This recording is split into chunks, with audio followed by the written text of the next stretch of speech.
Welcome to the Introverted Misfit podcast with me, Caroline Smith, where we discuss topics related to the human experience of connection and communication with a slightly awkward and introverted twist. And today is actually a very special episode because number one, this is my very first guest interview, which I'm very excited about.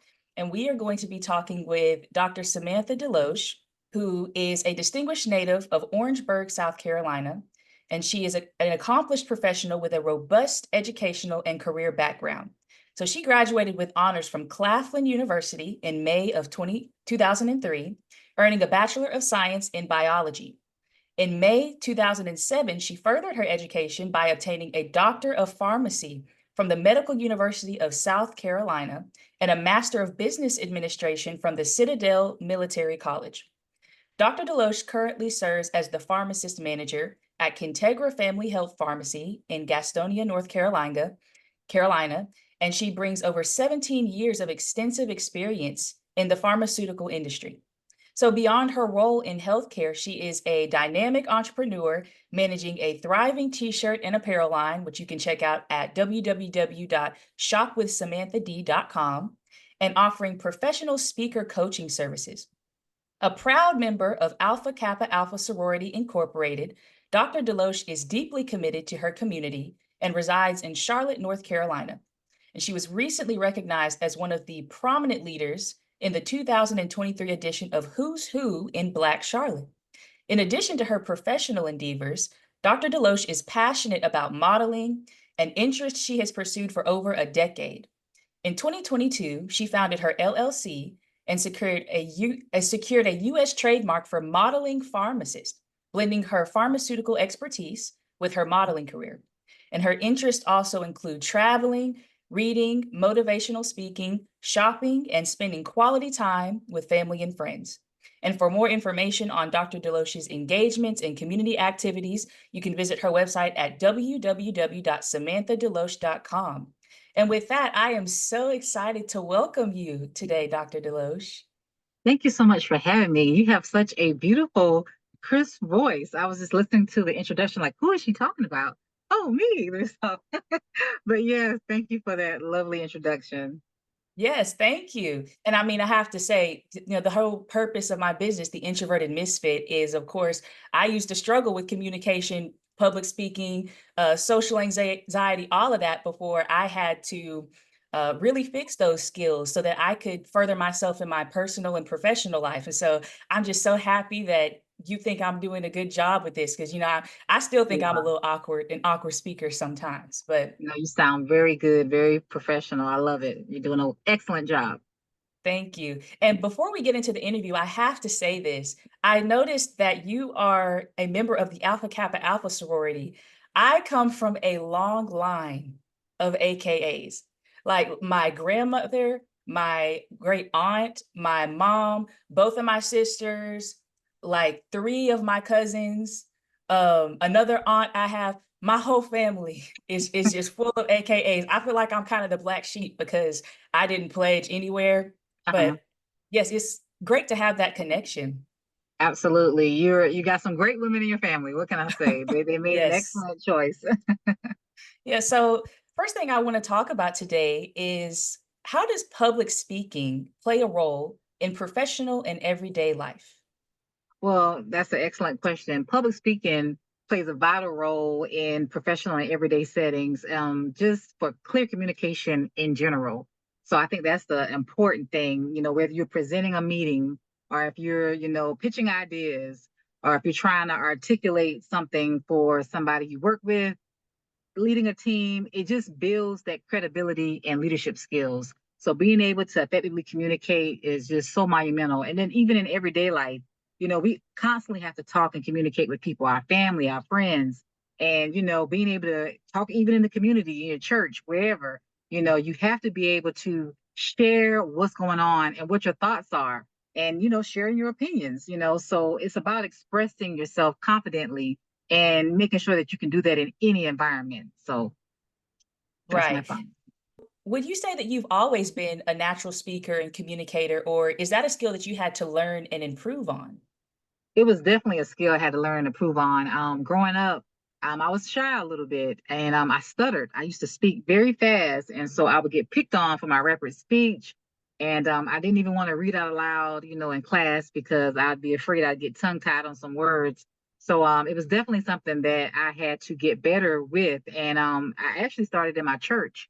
I began to say the announcements on certain Sundays, and I would also read scriptures. So I was able to, get some practice getting in front of, the crowd or the audience at church and speaking. And so I knew it was something I enjoyed doing. I definitely took speech pathology in elementary school, which helped me get through the stuttering.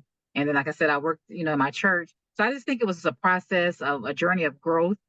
And, even being a pharmacist, I have to communicate with the patients, making sure that they understand how to take their medication correctly. And then I'm talking with the doctors and nurses, making sure that if they have any questions or, whatever we have to discuss concerning the patient, that's understood. So I had to make sure that my communication was on point for being able to express what I need to on both sides of the pharmacy to the doctors as well as to the patients. So I would just say it was just a process or a journey of growth and refinement.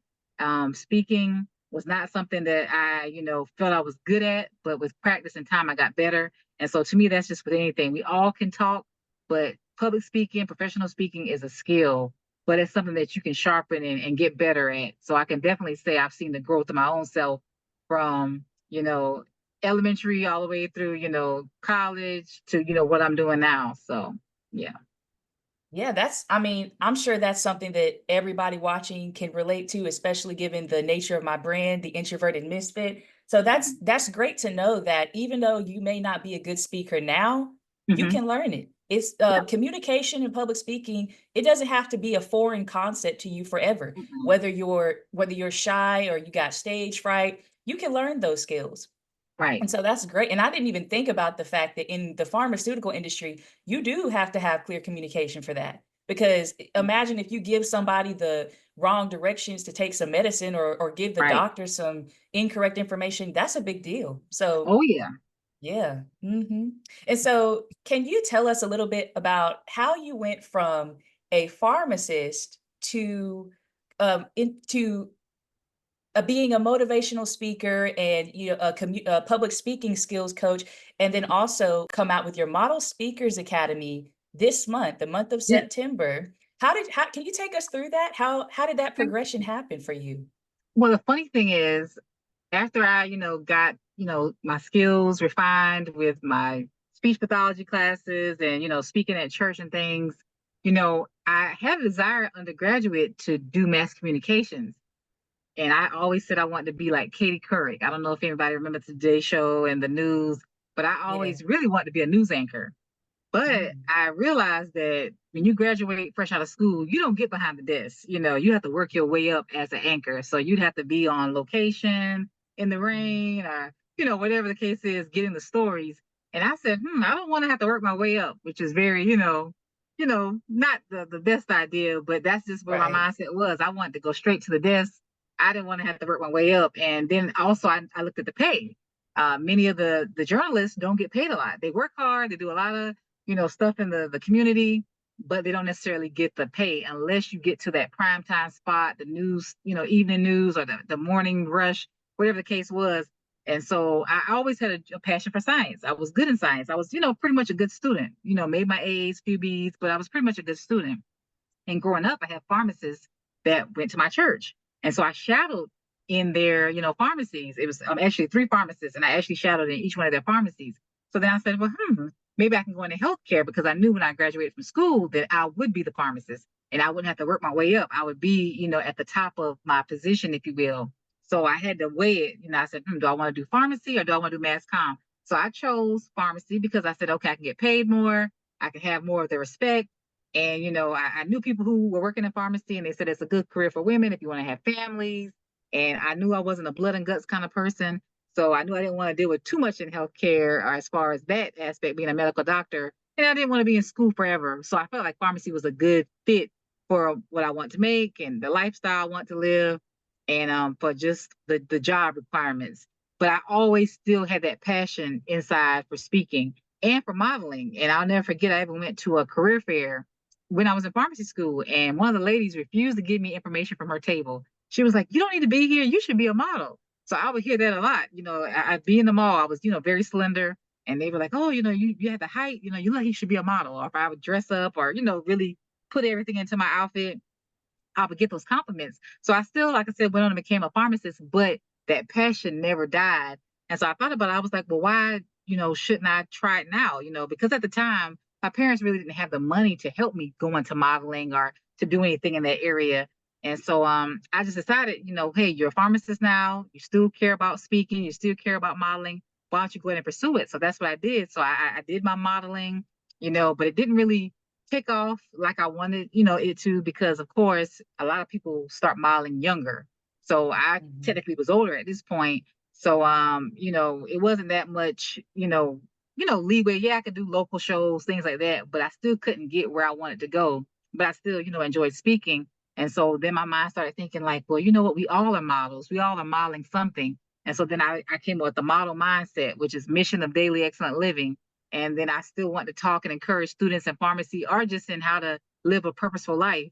And then I said, you know what, create an LLC, because, a lot of people, they would be shocked when they found out that I was a pharmacist, but I was still modeling and motivational speaking. Like you couldn't do both. Like that's unheard of. Most pharmacists don't look like you, or most models don't look like, that they do pharmacy as well. So I said, well, I'm going to create my own brand. And, if there isn't a lane for you, then to me, that's your go ahead to create it yourself. So I Yeah. created the modeling pharmacist brand, got my trademark, and I was like, I'm just gonna create my own lane and do both. I'm gonna still do pharmacy until I can, do motivational speaking full time, or do my modeling full time. And then I started having people kind of reach out. They were like, wow, when you spoke, you did such a good job, or it really touched me, it really affected me. And, can you help me with talking or speaking? And so then I thought about it. I was like, because I was helping people just for free, but I'm like, well, I might could do this, for real. And this could be something I could do full time. And so that's when I said, you know what, let me go ahead and create my Model Speakers Academy. And so people thought, again, Model Speakers Academy was me helping people become a model, as in the fashion sense. But I was like, no, we all are models. So it doesn't matter how you look, but to help with the model as far as how you speak. And so then I had the model for that: motivate, organize, deliver, engage, and lead. Because as a speaker, you're a leader.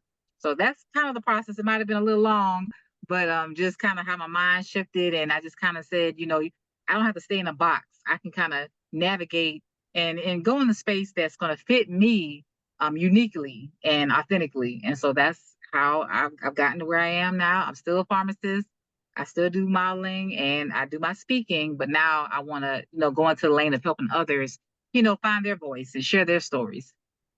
Right. And I love that we're all models. That's Yeah. wonderful. Yeah. So now this podcast is not only for introverts, as I made clear on my website.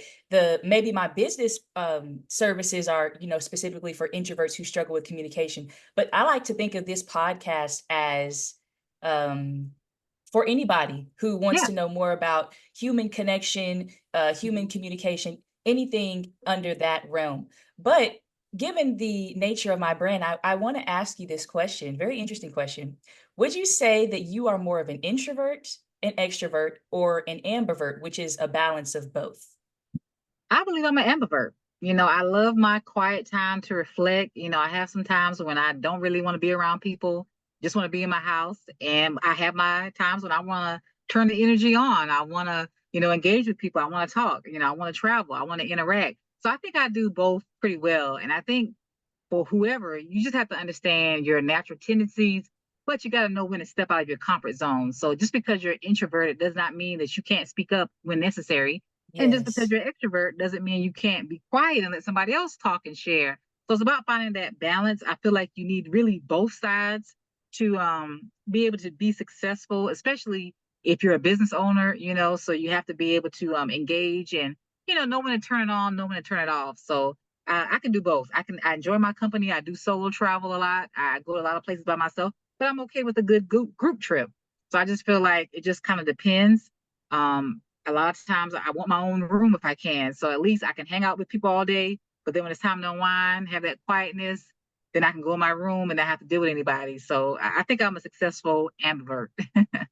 Yeah, I a lot of times on my platform, I like to be an advocate for balance. Even if you're Yeah. more introverted and extroverted, there are some times when you have to go out of your comfort zone as an Mhm. introvert and speak up. And you can't always stay in your own head all the time, which Mhm. introverts love to do notoriously. And as an extrovert, sometimes it's time to stop talking and let somebody else have the floor. So Right. um, I love that answer that you have a healthy balance of both. And it's also a common misconception that introvert automatically means that you're supposed to just be shy Mhm. and timid, and that's not the case. Introverted just means that you like your alone time. Right. You like your alone time more than you like being around a large group of people all the time Mhm. with overstimulating environment. But I say this all the time, introvert does not mean shy, Right. awkward, bad at socializing. Just Mhm. like extroverted does not automatically mean that you are, that you have adequate social and communication skills. Mhm. So I really want to stress that communication and public speaking is for everybody, whether you're Yes. introverted, extroverted, um, whatever your personality type is. Everybody has to communicate in Yeah. every aspect of life. So I love that answer. Absolutely. Thank So you. what's some advice that you have for shy and anxious people who struggle with stage fright and who want to improve their public speaking skills? Well, I think they should start small, of course, and then build your confidence over time. You want to practice in front of the mirror, you want to record yourself, or even just present to your family and friends. But stage fright is normal. So I want people to know that you don't have to be like, oh, I'm something's wrong with me. Even the greatest speakers are afraid or have that moment of timidness or anxiety before they start. But the key to overcoming that is preparation. So I say the more you practice, the more prepared you are, the more comfortable you're going to become. And so I also like to tell people it's not about perfection, but it's about progress. You can make mistakes. Everybody, expects, to have flawless presentations. And of course, you'd love that, but we're not robots, we're humans. So it's not about being perfect, it's about making progress. So you should be trying to strive to be better than you were the previous time. Don't compare yourself to other people, but just do your very best and make sure you're prepared. And, I have that in my Model Speakers Academy. We, work on stage fright. There's different tools and tips you can work on, like deep breathing and having mental exercises where you have the visualization and you see yourself doing a good job. So there's different tips and tools you can work on to be able to subside the stage fright. And I like to say, turn that nervous, scary energy to excitement energy because they're usually the same kind of adrenaline energy, but you just Yeah. want to shift it from being scared and afraid and put it into excitement. Like I'm so excited to do a great job.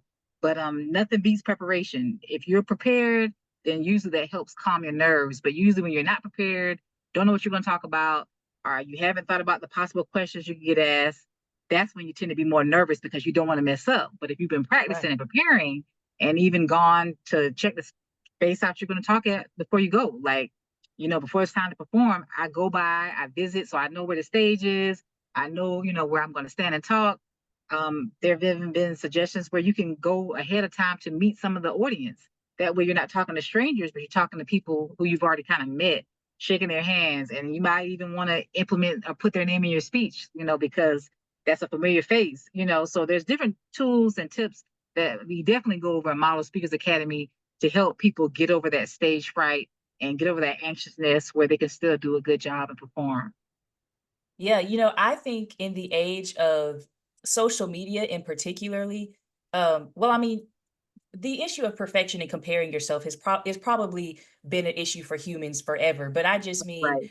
in the digital age where everybody's always looking at what this person is doing and everything Hmm. else, it can be hard to not compare yourself to others and to Right. try not to be perfect all the time. And you can really get in your head about, Mhm. well, am I doing enough? Am I, I'm not where this person is. Mhm. So that's something that I think we can all relate to. It's not worrying about what everybody else is doing. And I would even say be happy. Actively Right. be happy about what other people are doing for Right. themselves and the accomplishments they make. Because the energy of jealousy and envy is not going to get you anywhere. Oh And no. so Yeah, I love that you said it's not about being perfect and it's not about comparing yourself to others. You are your own competition. Just be That's better right. than you were last time. Yeah, yeah, absolutely. Yeah. So that concludes our interview with Dr. Samantha DeLoache. And I just want to say thank you for agreeing to come on my platform and sharing all of the wisdom that you've given us in regards to public speaking, but not just public speaking, just living life and Right. living a fruitful and healthy life, having a good social life, and all of those Mhm. things. And so I want you to tell us how we can connect with you, how we can follow you, how we can work with you, and anything else that you want to share that you've got going on. Absolutely. Well, thank you for having me. And like I said, it's really just a blessing to be here. You actually came on my podcast and spoke not too long ago. So I wish you much success in everything that you have going on. But actually, people can follow me on Instagram or Facebook, Samantha DeLoache, my name. And my website is www.samanthadeloache.com. So you can definitely follow me there.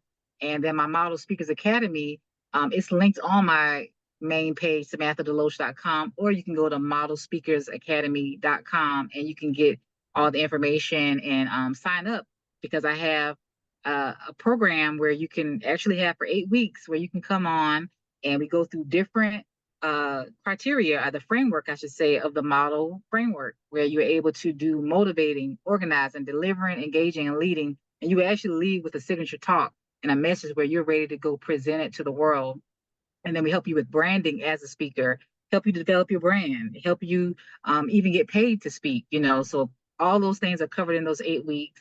And then there's an opportunity to even join our membership. There's a monthly membership program as well, where you can stay and still be in contact, have monthly group coaching calls. So you definitely want to check that out if you want to get better with your speaking, or if you know somebody else who could use that. And then I also have two events that I have coming up. It's called the Everyday Expert Panel, where I'm actively looking for people to come on and share their expertise. I believe we all are experts, you know, in something, you know. So for 15 minutes, you'll be able to talk in front of a virtual audience and you will get the recording of the actual speech that you can use to market for your business. And so it is a small investment involved, but it's the Everyday Expert. It's going to happen in October, the 19th and 20th weekend. So definitely I'm looking for people who want to come on and speak about their particular expertise. And then also next year, October 2025, I'm hosting my first ever speakers retreat. And it's going to be in Bali, Indonesia. So it's going to be an international speakers retreat. So if you want to get that experience of speaking in another country, it's going to be a 3-day event. The first day is networking. The second day is where you learn. I'll be teaching different workshops and activities on the second day. And then the third day, you will actually be giving your speech. And that'll be recorded as well. So again, you will have footage of you speaking in Bali, Indonesia, you know, so you can literally have yourself now as an international speaker. And then after those 3 days of the speakers retreat, then it'll be the ultimate Bali experience where we get to do different excursions, watch elephants, go to the monkey sanctuary, you know, do all the things, take photographs on the flying swing that they have in Bali that they're known for. So I'm excited about both of those events that are coming up. One this October, the Everyday Expert Panel virtually, and then next October 2025, the Bali Speakers Retreat. So yeah, that's what I have going on. But definitely follow me at Samantha DeLoache or go to my website, samanthadeloache.com, and definitely look up some information on the Model Speakers Academy. That all sounds wonderful and very exciting. And as always, you can find all of the relevant links in the show notes of this podcast, whether you're watching on YouTube or tuning in on Spotify or Apple Podcasts. So make sure you check out all of that information. And thank you again, Dr. DeLoache. So that's all for today's episode. And if you enjoyed this talk, please do not forget to hit the follow or subscribe button, leave a review, like or comment on whichever platform you're tuning in from, and share this podcast with a friend. And thanks for listening and have a wonderful day.